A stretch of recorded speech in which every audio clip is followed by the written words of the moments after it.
नमस्कार साथियों, स्वागत है आपका। दिल्ली चुनाव तो हो चुके हैं और हरियाणा के अंदर अब बिगुल बज चुका है नगर निकाय चुनावों का। और उसी के चुनावों के दौरान एक नगर निगम हिसार जो है उसके 2 मार्च को चुनाव होने हैं। नगर निगम चुनाव जो पिछले काफ़ी समय से यहाँ पेंडिंग थे, हुए नहीं थे, समय काफ़ी बीत चुका था, मेयर का कार्यकाल खत्म हो चुका था, लेकिन काफ़ी समय बाद अब जो है लोगों को एक उम्मीद की किरण दिखाई दे रही है, क्योंकि जो रुके हुए काम थे जो अब वो लगातार हो सकेंगे। क्योंकि जब तक लोकल जो कह सकते हैं हम नगर निगम की जो टीम है वो नहीं होगी तो काफ़ी दिक्कतें आती हैं। 2 मार्च को चुनाव,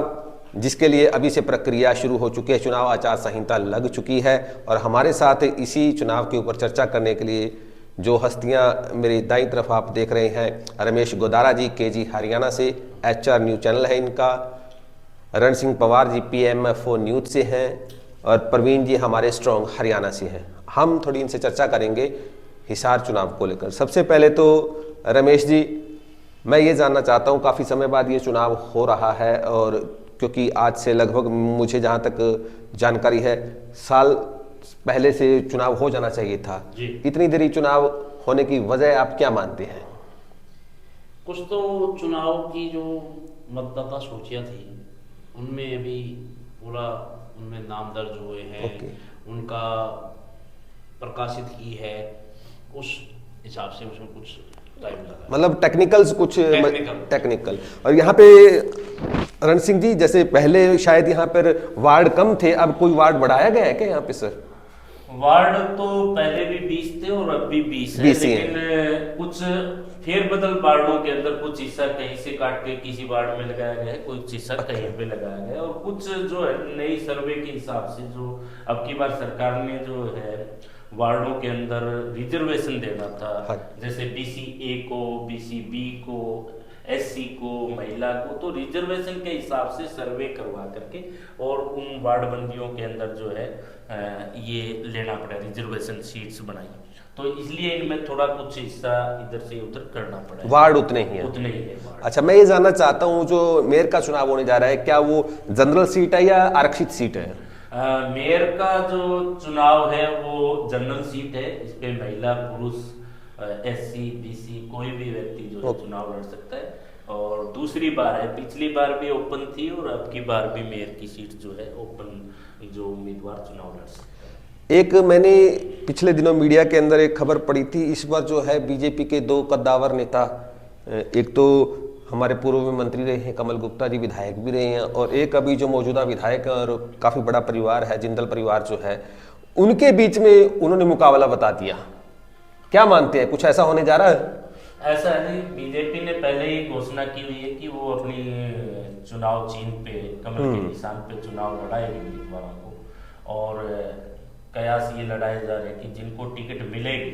वो चुनाव लड़ेगा। लेकिन इसमें 2 खेमे बन चुके, एक बीजेपी का अपना खेमा है जिसके अंदर बहुत सारे उम्मीदवार हैं जो टिकट के दावेदार हैं, और एक खेमा बनता है जो नवनिर्वाचित विधायक है सावित्री जिंदल, जिनका अपना एक वजूद है, और उनके ये विरोधाभास होना स्वाभाविक है कि वो जो है निर्दलीय चुनाव लड़ी और वो अच्छे मतों से जो है यहाँ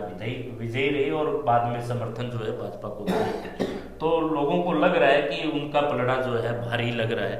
तो अब की बार पूर्णतः जो है नकार दिया गया है बीजेपी को यहाँ से, तो उनका पलड़ा भारी है। तो ये लगता है कि जहाँ सावित्री जिंदल जिसको सपोर्ट करेगी उसको जो है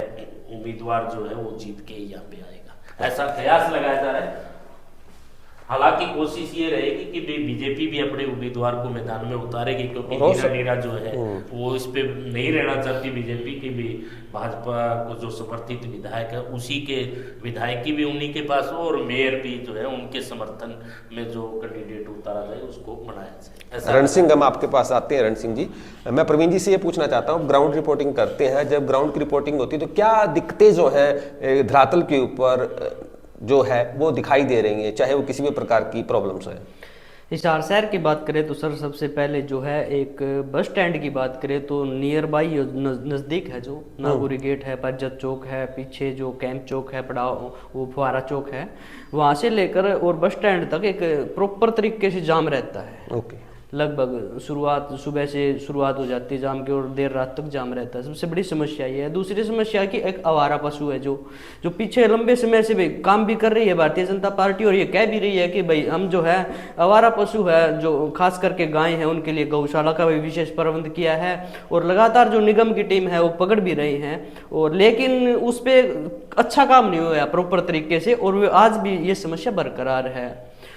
तीसरी समस्या जो है सीवरेज की बात करें तो वो पीछे इलेक्शन विधानसभा की बात करें तो उसमें भी काफ़ी समस्या देखने को मिली थी कि सीवरेज की है जो पानी निकासी है इस ये एरिया है 12 क्वार्टर का बात करें जो मिल गेट है, इस एरिया में काफ़ी समस्या है जो पानी की निकासी के लिए सीवरेज के लिए, और जाम की समस्या होगी, आवारा पशुओं की होगी, सीवरेज की होगी, और पीछे बात करें तो लंबे समय से जो है कमल गुप्ता जी यहाँ विधायक रहे हैं, अच्छे पद पे मंत्री भी रहे हैं, लेकिन विकास कार्यों में लगातार पिछड़ा हुआ है जो विधानसभा में देखने को मिला था। और सावित्री जिंदल की बात करें तो उन्होंने वादे बहुत किए थे, और अभी जो धरातल पे वो तो समय बताएगा क्योंकि अभी थोड़ा ही समय, लगभग 4 महीने हुए हैं विधानसभा को, तो मेयर के साथ अभी अच्छा टाइम है क्योंकि इलेक्शन मेयर के भी हो गए और विधायक भी नया नया है,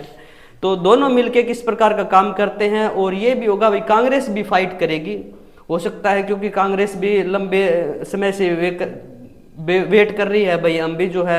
विधानसभा में भी हम कवर नहीं कर पाए, और अब की बार जो है कुछ फाइट करेगी, हो सकता है कि रामनिवास राणा भी इलेक्शन में उतरे। तो और काफ़ी समस्या है जो कि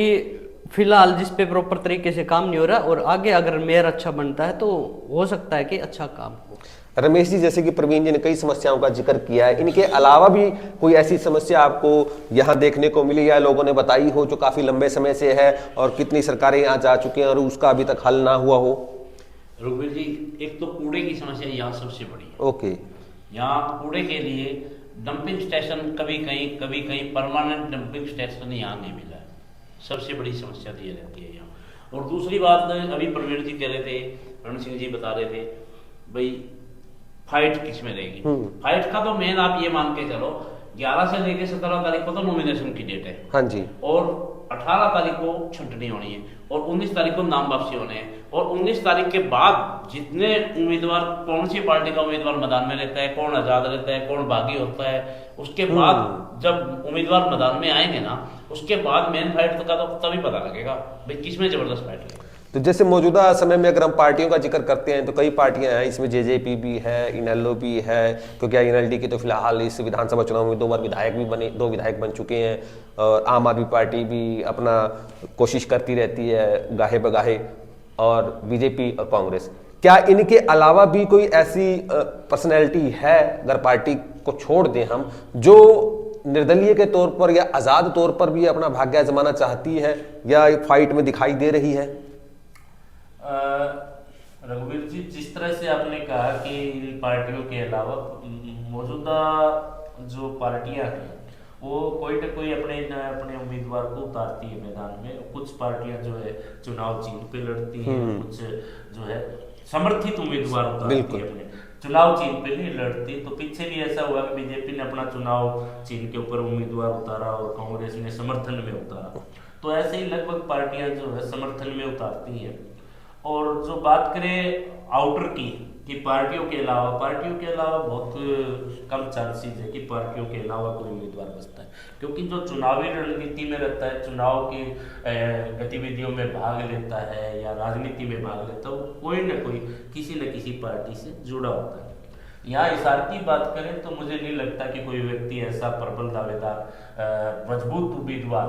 जो किसी पार्टी से जुड़ा ना हो और वो दावेदारी में आ रहा है। फिलहाल तो जो लोग वर्कर हैं, पार्टियों के जुड़े हुए कार्यकर्ता है या पदाधिकारी किसी न किसी रूप में, वही अभी तक मैदान में नजर आ रहे हैं। प्रवीण जी, एक चीज मैं जानना चाहता हूं, देखिए अभी चेहरे काफी चुनावी मैदान में आ चुके हैं, क्योंकि जब डिक्लेयर हो चुका है तो उससे पहले भी लोग अपने इंटरव्यूज डलवा रहे थे विभिन्न चैनलों के ऊपर। आपको क्या लगता है, आपकी नजर में अभी तक जो आपने जांचा है या अभी तक जो आपने देखा है, कौन से ऐसे चेहरे हैं जो डेफिनेट जो है चुनावी मैदान में उतरना चाहेंगे? चेहरे का सर अभी क्लियर नहीं कर सकते, लेकिन जैसे पवार साहब ने बताया है कि जो पार्टी के सिंबल पे इलेक्शन लड़ेंगे, तो इससे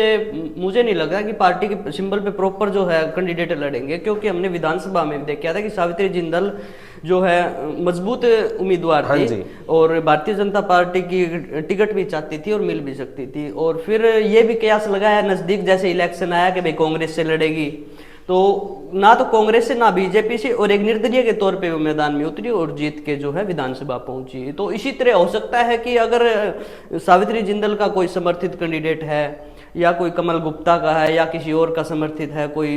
अंदरूनी तौर पे कोई समर्थन करता है, तो वो जीत भी सकता है, कोई बड़ी बात नहीं, और जीत के मेयर बन भी सकता है। हो सकता है आगे जिस प्रकार सावित्री जिंदल ने समर्थन किया, भाई हम भारतीय जनता पार्टी के साथ मिलकर काम करेंगे, हो सकता है उसी प्रकार भी वो आगे जो है सरकार है फिलहाल भारतीय जनता पार्टी को उसके साथ काम करे और हो सकता है विकास की तरफ लेके जाए सर को, हम तो यही आशा करते हैं। रमेश जी, बीजेपी की बात करते हैं, लेकिन अगर हम यहाँ देखें तो कांग्रेस के जो सांसद हैं वो जयप्रकाश जी, और जयप्रकाश जी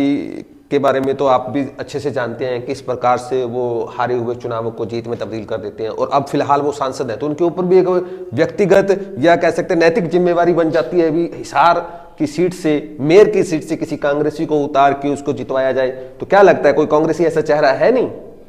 चेहरे तो कांग्रेस के काफी टिकट के दावेदार हैं, कृष्ण सिंगला हैं, टीटू हैं, रामनिवास राणा जी हैं, और भी काफी उम्मीदवार हैं जिनकी आज अखबार में लिस्ट भी आई हुई थी। अच्छा, बीजेपी की तरफ से भी काफी उम्मीदवार हैं, उनकी भी लिस्ट आई हुई है। ये तो फाइनल होगा, देखते हैं अभी क्या होगा, किस उम्मीदवार को कौन सी पार्टी टिकट देती है और कौन सी पार्टी में बगावत होती है, और बगावत के बाद कौन कौन उम्मीदवार मैदान में रहते हैं। उसके बाद ही मैं तो 19 तारीख के बाद ही पूरा मैदान स्पष्ट आएगा, भाई कौन उम्मीदवार मैदान में रहेगा और क्या हिसाब का नतीजा रहेगा। कांग्रेस को आप मानते हैं फाइट में? जी, आपने कहा कि कांग्रेस को फाइट में मानते हैं। कांग्रेस जो पिछले हार है विधानसभा की, उसको बरगलाने की कोशिश करेगी। और दूसरी बात करें, कांग्रेस के अंदर अपनी एक लड़ाई है गुटबाजी की। अब जो टिकट का आवंटन है या टिकट पे चुनाव लड़ती, अपने सिंबल पे चुनाव कांग्रेस लड़ती है या नहीं लड़ती है, समर्थन करती है, वो देखने की बात है। लेकिन फिलहाल बात करें तो एक दूसरे को गुटबाजी के अंदर कांग्रेस जिस तरह से बढ़ती हुई है, जिस गुट को भी ये मेयर के चुनाव की टिकट मिलेगी या एमसी की टिकट मिलेगी, तो हो सकता है थोड़ा बहुत विरोधाभास हो सके, लेकिन कोशिश ये है कि कमजोर नहीं है कांग्रेस भी, एक अच्छे वोट लेकर के पीछे भी जो है जैसे सांसद जीते जयप्रकाश, और अब भी जो विधानसभा के अंदर भी अच्छा जो रहा, चुनाव के अंदर वोटिंग अच्छी रही। तो हिसार की बात करें तो अब टक्कर जो होने वाली है आपस में, ये मान सकते हैं। तो दर्शकों, ये थे हमारे साथ विभिन्न सोशल मीडिया चैनल से जुड़े साथी जिन्होंने हिसार चुनाव को लेकर अपनी राय रखी। और अभी तो शुरुआत हुई है, चुनाव दिन प्रतिदिन गर्म भी होता जाएगा, माहौल भी गर्म होगा, तो हम आपके साथ जुड़े रहेंगे। अब में दीजिए इजाजत, धन्यवाद।